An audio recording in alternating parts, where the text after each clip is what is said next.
All right, this next subject might be a little tough to watch this morning, but it is oh so important to get these stories out. You know, many veterans and first responders battle post-traumatic stress and have very high suicide rates, unfortunately, and a condition often treated with medications that only mask the problem. Well, documentary filmmaker Michael Geyer went on a mission to find stories and treatments that are helping these wounded heroes get their lives back.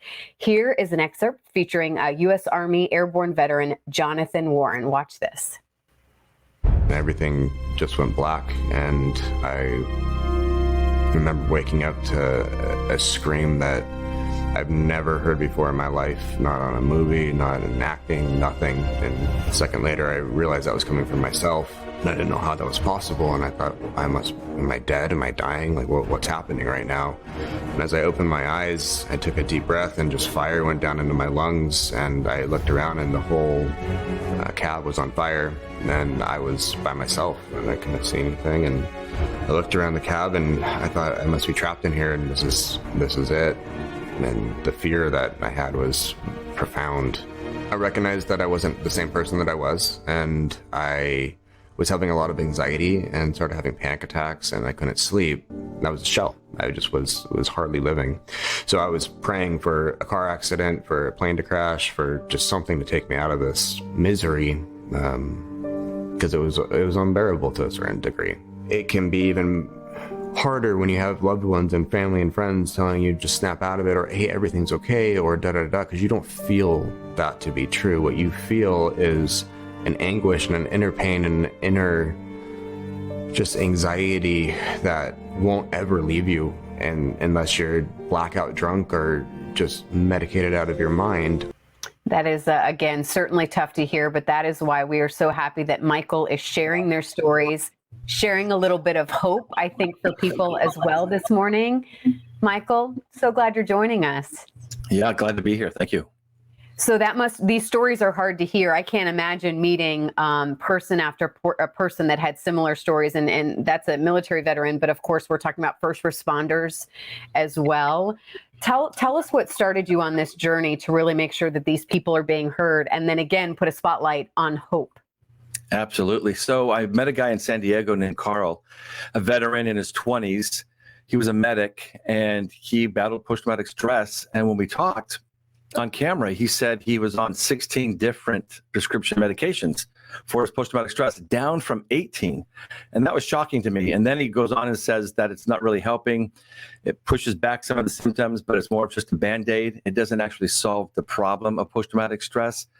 So I thought we've got to find real treatments and programs that are going to actually help solve the problem of post-traumatic stress and get them off the drugs. And so that set me off on a 3-year journey. And the film is entirely, as you said, about hope.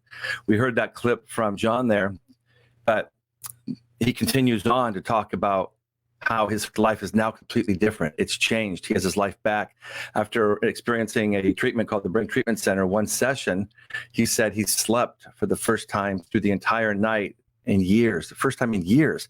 That's life-changing for people. Wow. So real quickly, I want to make sure people know this film right now on Amazon, iTunes, Vudu, Google Play, Vimeo. I mean, there's a lot of places where people can watch this. Who do you want to really tune into this and again, be able to see this message of hope? Because I believe even family members and friends of these people as well need to watch this. Absolutely. And that's a very good point. So, of course, yes, the veterans, active duty military, first responders, even our doctors and nurses, with what they've battled with COVID, they're dealing with post-traumatic stress, many of them. And so absolutely every single one of them, including family members. I had a veteran tell me he couldn't wait for his wife to watch the film so that she would understand what he hasn't been able to explain. And maybe there's veterans or first responders that won't watch the film, so the family member can watch it, learn about treatments and programs, and then introduce it to them, on their own. There's a lot of different ways, but it is important for everybody surrounding anybody battling post-traumatic stress to also watch it. Do you feel hopeful that you hear these treatments and you go, okay, well, are they available for everyone? I mean, do you feel like the medical community is embracing this and we can get this treatment to a lot of these people who need it? Yeah, absolutely. And everything we featured in the film, they are all over the country. ART and RTM They both can be done via Zoom, so you can be located anywhere in the world and get help, which is great. And so and as far as the medical community and even the VA, they are starting to adopt some of these different programs and treatments into the VA, which is also fabulous. And so we're seeing some direction, and that way it's very positive as well. For those who watch and go, I want to do something, I want to help. Is there anything that people can do after watching and maybe feeling inspired to help others as we get ready to wrap up here? Absolutely. Just sharing the fact that the film is available, helping to get it in front of the people that need to see it. I produced it to save lives, to give people hope, but I can't get the word out on my own. So it's great to have people help by sharing. Hopefully you'll be able to even do another follow-up, maybe another documentary of maybe once this, is shown, I think. And again, people are accepting that message of hope. What a cool thing you're doing, Michael. Thank you so much. I know it must have been a tough job, I think, to listen to these stories, but so worth it. And we look forward to checking in with you again.